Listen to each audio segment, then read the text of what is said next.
I experienced a book burnout. Big book burnout. I'm going to do something different. Join me.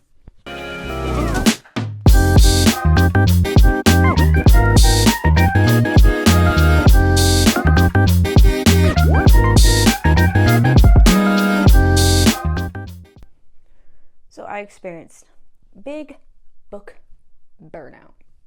What does that mean, you ask? Well, I read one big book all at the same time in 1 month, and it just never seems to end. I have been literally reading one thick book after another, like House of Flame and Shadows by Sarah J. Maas. I read Children of the Fallen Gods, but the second book of the same series, and then I've been reading Spark of the Everflame series, and there seems to be just one big book after another that keeps coming across my page, and holy crap, it just never seems to end. Is it just me, or does it seem like fantasy authors are just writing books bigger? Like, that is their source. It's like, let's get over 600 pages or it won't be a complete first book. I'm not saying that they don't write it like that, authors. You write your book the way you want to, but I'm just saying, as a reader, I'm getting exhausted. So, I have decided that I am going to change it up a bit because I am getting tired just dredging through these books. I'm loving the stories, but I'm not enjoying the process. So for this month, I'm going to read books that are only 400 pages or less. Why, you might ask? Because I want to read some books. I actually want to read multiple books. I want to read different parts of the storyline, and I just want to sit there and go, when is this going to end? Because lately, that has been the case for many of my books lately. Even though I love it, it has been like that. So every book that I am going to be reading, it has to come from my TBR, my physical TBR. Why is that? Because I have so many books that I want to read. There's so many books that I feel like I want to start trying out. I've always seen them. People always rave about it, but I feel like I can never get to it because I'm reading 600 to 700 page books all the time. So I'm going to keep it to my physical TBR shelf so I can not only read it down, but make room for new books once I start reading these series, right? So another thing I will be doing is that it doesn't matter if it's audiobook, ebook, or physical book. I will be reading it under 400 pages or less. I want to see how many I can read in a month. And that leads to the topic of my Goodreads goal. Now, I have a respectable 150 books to read this year, which I had like 200 and I wanted 250 books read in a year, but I just did not want to feel like I'm trudging through books, so I made it 150. But the problem is, now I am constantly seeing, oh, you're right on track, or you're one book behind, you're 2 books behind, and then I got to 3 books behind, because it's not that I'm not reading, and I'm not reading 200 to 300 pages a day, but I'm reading 200 to 300 pages a day of like multiple books, and they're all like 600, 700 page books, so I'm not relatively getting through books, I'm just getting through the number of pages of books. So I want to try to see if reading smaller books will help me get through my reading goal a little bit better, and to see how many books I read in a month. So far, I've been averaging about 10 to 12 books a month, and I want to see if it increases. Also, because I've been reading so big of a books every single, back to back, I've been kind of getting like book burnout and book slump, where to the point where I'm kind of not enjoying the process of reading. So I want to see if I decrease the amount of books or decrease the amount of pages in each book and be a little bit more flexible about starting new series, new worlds. I want to see if I kind of get my love of reading back, because it kind of is getting to me a little bit. So I'm just doing this drastically to see if that helps me as a person, as a reader, because I want to do this full time. And if I don't enjoy the process, then what's the point of doing all this?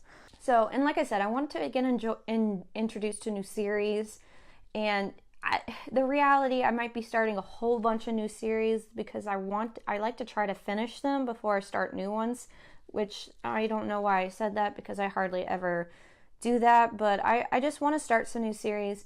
And also too, if I start a new series and found out that I don't like book 1 or I never liked book 2, then I can go ahead and unhaul those series, so I don't have like 4 or 5 books in the same series just sitting on my shelf, or 3 books, or whatever the case may be. So it's like introducing new series and new storylines, and to figure out if I like it or not, if I want to continue investing in it. And 2, I want to figure out if there's a new author in here that I love. There's potential here. Potential to find new loves of authors, and that I'm not tapping into because I'm stuck reading the same series that are massive. So, or for this whole month, I'm going to read only 400 pages or less. I will update you every week on my progress, how I'm loving it, how I'm enjoying it, and let's just get my first week going, because I was going through it a little bit, and I am surprised how many books still are over 400 pages. And the rule is for me that if it's 401, 402, 403, I will not read it. It has to be 400 or $3.99. I'm excited about this one, and hopefully it will produce some good things. Let's talk about it.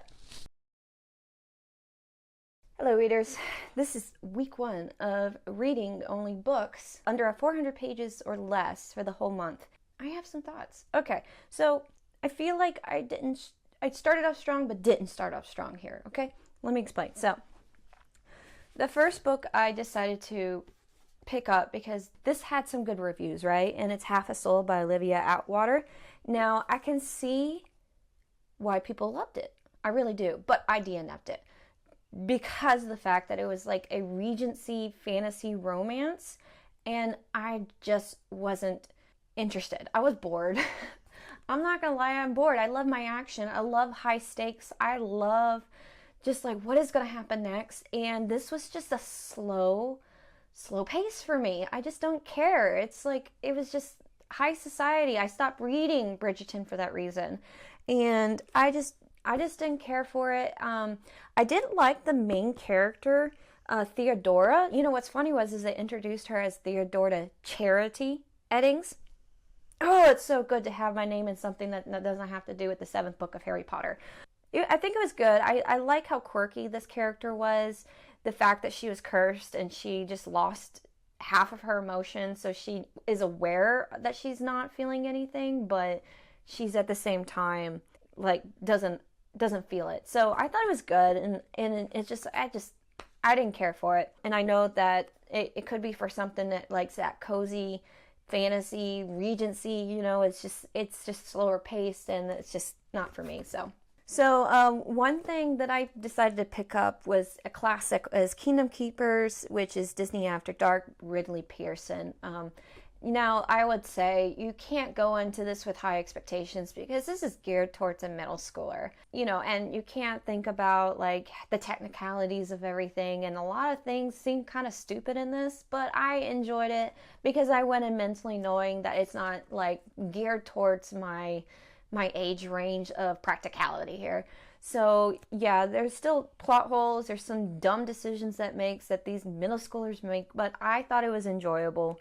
And, you know, I'm excited to read the rest of the series because, you know, it's themed around the Disney park. So if you're like a Disney bounder or a Disney adult, I highly recommend this. Or if if you know a kid that's getting into reading, these are very easy chapter books that they can get into. It's not overly complicated fantasy system, and it's just the thrill and the magic of Disney. So I highly recommend this book. Don't go into it with high expectations, but I thought it was really good.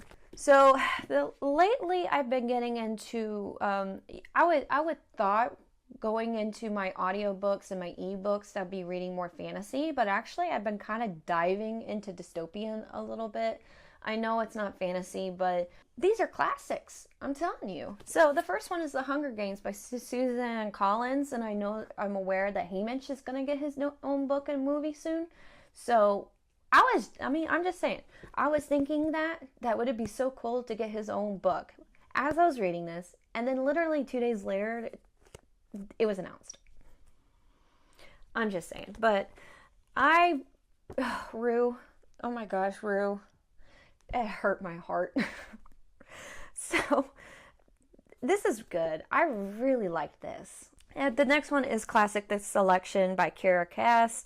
Basically, it's kind of set in the future where America kind of doesn't exist, but the main character's name is America, and it's kind of like the Hunger Games per se, but they're selected from all their districts and they compete to win the hand in marriage of the prince. And America is staying because of her family and the food, and she has kind of a childhood best friend, past lover, and well, I wouldn't say lover because they're not supposed to do it, but anyways, it's kind of cheesy. The Prince Max or whatever, he he kind of demonstrates some red flags. Like, he kind of gaslights her at one point and then decides to like apologize, like, oh, I'm sorry, I got the country on my shoulders and whatever. But hey, you go in for a good time, you don't go in for technicalities here. So yes, this is good. So I'm currently listening to the second book, The Elite, and I'm just going to go back and forth between the Hunger Games and the Selection series in audiobook. I just think it's just a fun time just to listen to it. So one book I did DNF was Welcome to Fae Cafe by Jennifer Croft. This had a lot of good reviews on it, so I was really anticipating this book, and I just didn't like it. It was like one of those things that not only I gave it a low rating, but I also DNF'd it because it just did not make sense. You know, it is a cozy fantasy, so I was trying to go in not being super technical about world building and everything, but going in, if I have no idea about what this world is, how this world is built, and why there was a divide between the human world and this Fae world, then I can't get into it.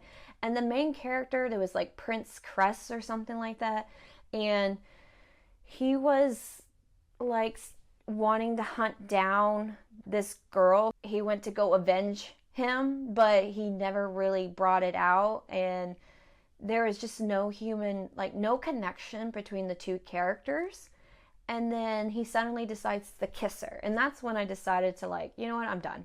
I'm not really interested in this cozy fantasy. I just don't feel like he was like out to like get his revenge, avenge this person, and there was no build up to that situation. It just happened. No rhyme or reason. It just happened.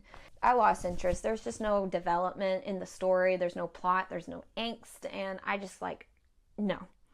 It was a little disappointing. It had a cute cover, and a lot of people liked it, but I just didn't think that was just for me. Now, the last book, I'm a little nervous about this one. Okay, so I have some thoughts about Air Awakens by Elise Kova. I loved her Married with Magic series. She has another one coming out. I can't remember if it's her 5th book or 6th book. I don't know. It has to do with werewolves, right? I noticed there was a trend in her books about this odd pacing of just like this lull, this content filler, and I saw it throughout her books, but she created an incredible series that I just didn't think anything of it. So when I picked up her Air Awakens series, because everyone like raves about this series, I am so far not loving it. I have some thoughts on it and some notes. So let me know in the comments below if you want me to do a review on this book on the channel.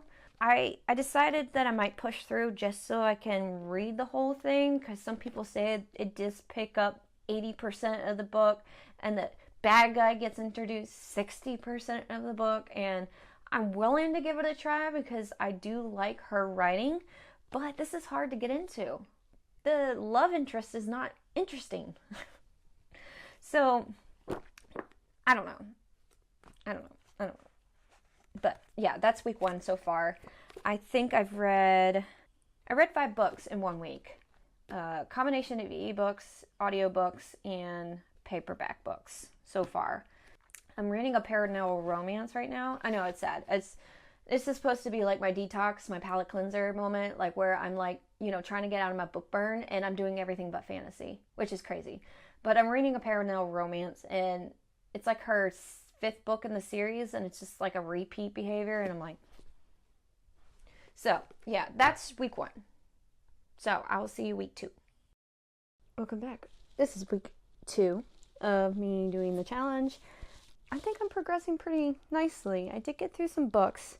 that I found some favorites and I found some not so favorites, but it's like not that sad. I did finish this week Air Awakens by Elise Kova. Now, this one, it wasn't like terrible. It's definitely like a guilty pleasure kind of a read, but the plot just didn't make sense. We have our main character, Valhalla. She is a librarian assistant and apprentice. She is a librarian apprentice, and she one day, gets kidnapped from that, and there was a tower that has magicians, and I'm terribly explaining this long. Just let me know in the comments below if you just want a full out review. I'm thinking about doing it anyways because I get kind of passionate about this one. The plot just didn't make sense. There's some things that happened that should have been unforgivable, but she forgives him anyways, and it's mostly like romance than the actual fantasy plot. And what really pressed my buttons is that there wasn't a lot of actual magic happening. She kept fainting in the book. Every single time something interesting would be happening, she would faint. So you didn't get to see any of the magic that's happened. So mostly romance fantasy, I would say. 10% fantasy, 90% just the romance plot. And yeah, a little disappointed in this one. I don't know if I'll continue it, but hey, I've read it. So the next one that I finished was King of Battle and Blood by Scarlett St. Clair, and actually I thought this was pretty good. I was excited about it. I felt like there was a good heavy dose of smut in it, but I felt like the plot line of a good balance between fantasy to smut was pretty good in my opinion. I'm more of a fantasy over smut type of person, and I thought this was pretty good. This has vampires, and it's an arranged, I wouldn't say arranged marriage, but you got Isolde, who is the princess and the heir to the throne of this kingdom that is about to be conquered by the vampires, and to, prevent them being attacked, they decided to arrange a marriage with Princess Isolde to the King of Blood, which is Adrian, the king of the vampires, basically. So it was a little bit insta lusty, but I was very shocked about why, and I think that was pretty good. I love how the story developed. I am worried about book 2. I thought about jumping right into it and buying the book, but it turns out the ratings were really bad, and the main comment was that it was very smutty, and they argued, and then it had smut, and I'm not that type of person where the plot of the story is dominated by smut, so I'm going to sit on that for a little bit and maybe just get it from Kindle Unlimited or something like that. But I did enjoy book 1, and I highly recommend it if you're kind of feeling that vampire romance kind of deal. Would I say it's slow burn or rivals to lovers? I would say rivals to lovers, but yeah, pretty good. So the book that I'm reading for week 3 is, I don't know why I do this to myself, is Gild by Raven Kennedy. First off, let me show you. My birthday happened recently, and my friend got me this bookmark. You can't see it, but pretty cute. I thought it was really nice of her to do that for me, but I don't know why I'm doing this. The book started out pretty like with the girl having like Stockholm syndrome of her captor, and she's like completely like made out of gold, basically. Started out pretty intense with a big event that was happening. If you read this, you know what I'm talking about. So I don't know what I'm getting myself into, especially since I just said that I like more fantasy than my smut, and this is nothing but trash. But it's like, I'm curious for my own good kind of trash, not to to yuck your yum here, but I'm gonna read it, see what everyone likes about it, and I'll let you know what my thoughts are. So I'll check you out next week. Hello. Week 3 done. I'm on my very last week of this 400 pages or less challenge, and this actually kind of got hard for me, because even though I complained about reading only books above 400 pages or really big books, it turns out that a lot of books that I'm interested in is currently like over 400 to 500 pages each. So yeah, so it's a little hard. That said, I am kind of going a little slowly on some things on the books. I am not progressing as fast as I thought I would, but I'm still reading, the selection series, the YA dystopian. I'm slowly going through it. It's not like it's terrible or anything. It's just my interest is elsewhere. And then week 3 has been interesting. The whole challenge was to read every book under 400 pages. Well, poor planner that I am, I realized there was an arc that was like 450 something pages due by, like 2 days after this challenge is over with. And then also too, one of my favorite indie fantasy authors decided to open up arcs for her new book series, and that's like almost 500 pages. And I was like, I can't say no. I mean, I could have, but I decided not to because I really love, her name is Muhammad Fatemi, and she wrote the Ruins of the Heartless Fae. And I love that series so much. So when she said she had a new book coming out or a new series, I immediately jumped on it because I wanted to read her book.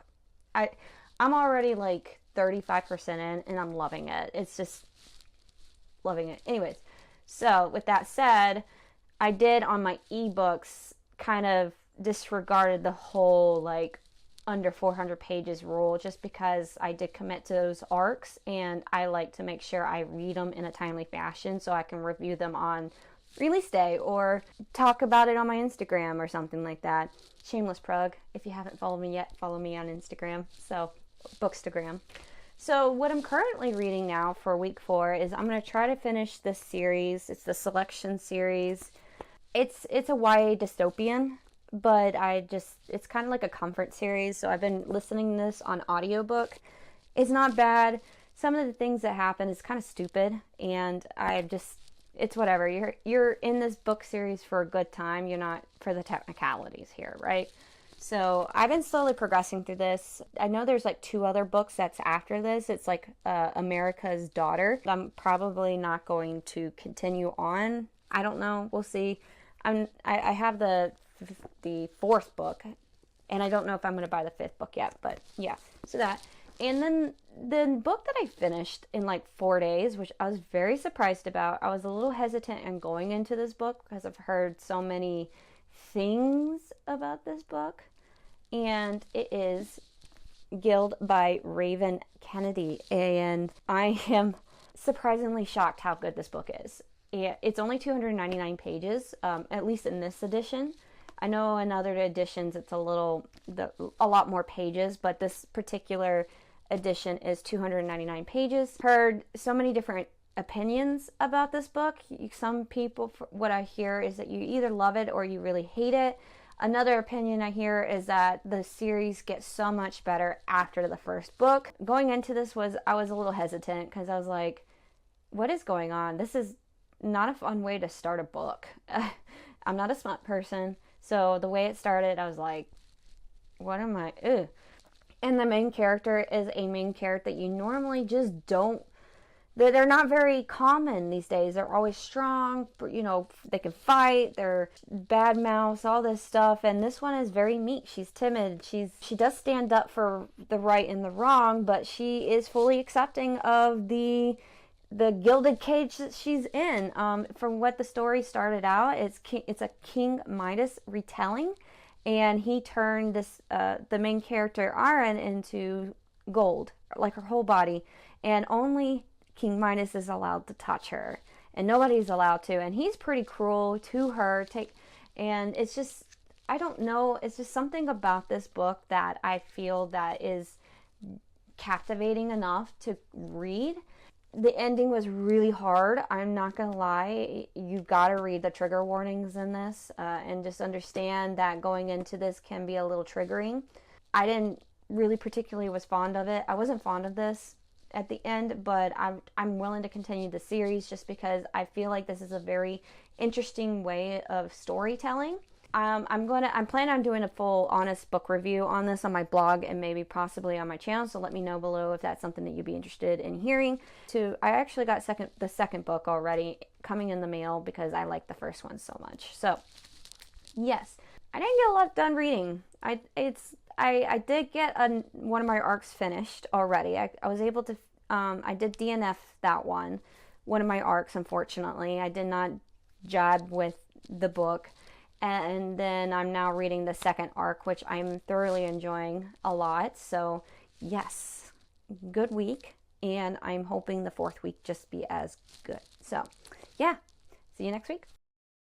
All right, I did it. I finished it. I finished the challenge. I found that this challenge of 400 pages or less was a little challenging, but it was also very fulfilling. The reason why it was kind of challenging is because I'm a mood reader. And then when I'm on social media and Facebook and all those things, I see people, the books they're talking about, and I'm like, ooh, shiny object, there, I want to read that one. Ooh, shiny object, I want to read that. And then they're like 600 pages, right? So that was what was the hard part. But I did find it fulfilling because it just gave me a whole bunch of books that were easy reads.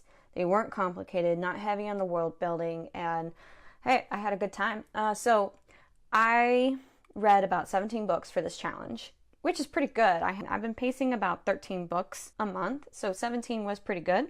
And that was with 2 arcs that was like 400 to 500 pages long. They were pretty long because I committed to doing those arcs. They needed to be read and reviewed. And when I planned this challenge, I forgot to account for those arcs.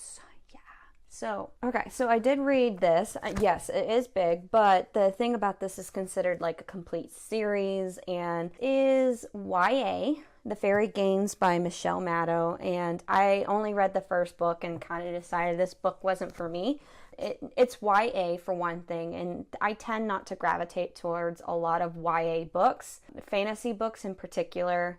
I don't know why, but I'm just not a big fan of the maturity of each character, and I know it's YA, so they're going to be young, they're going to act immature, but I just like more of an adult, more mature character. So this also too, it was very similar to the Hunger Games, and if you like the Hunger Games and you want more of it, this is the book for you. Very similar, even to the point of like the chariot scene where they're riding in to introduce themselves as the candidates for these games and everything like that, and each fairy has a representative of who they want to submit. The only difference is that they could be unalived, but they're fighting to become like these magical full-blooded fairies. But there's a chance you won't make it through the Fairy Games. But another thing I didn't like is that there was a lot going on. There's 2 different worlds that were introduced but not explained. There was a lot of mythical creatures, vampires, witches,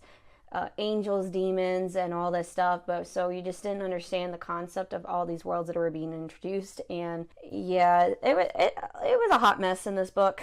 I wouldn't continue it, but if you just like YA and you want more Hunger Games, this is probably it. Another one that I read pretty quickly because it was like 200 something pages was A Kingdom of Stars and Shadows by Holly Renee.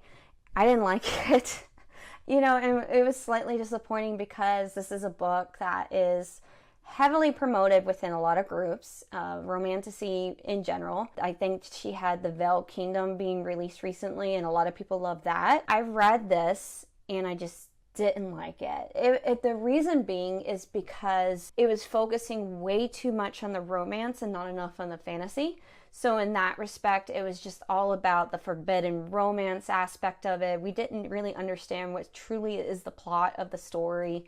I wish there was more in-depth world building concerning why, being star blessed was so important and valued in this world, and why there are so few of them. And then it was just like, I guess the male main character just kind of evolved in the plays, and all of a sudden they were just hot and heavy for each other, and you just didn't understand why. And of course it's probably like a mated reason, and the first book didn't go into it too much, and I just didn't like it. This book helped me realize this, okay? It's not the smut that's the problem, it's the insta love that I have a problem with. And if we focus so much on the love aspect and just put the fantasy aside, then it's just, to me, it doesn't feel like a story. It just feels like it's like a romance novel that that's all we're focusing on, and just sprinkle in some fantasy. And I personally just don't care for that. So this challenge was pretty refreshing. I thought that went really well. It was slightly challenging and fun at the same time, so I'm glad I did that. Well, until next video, I'll catch you later, readers. Bye!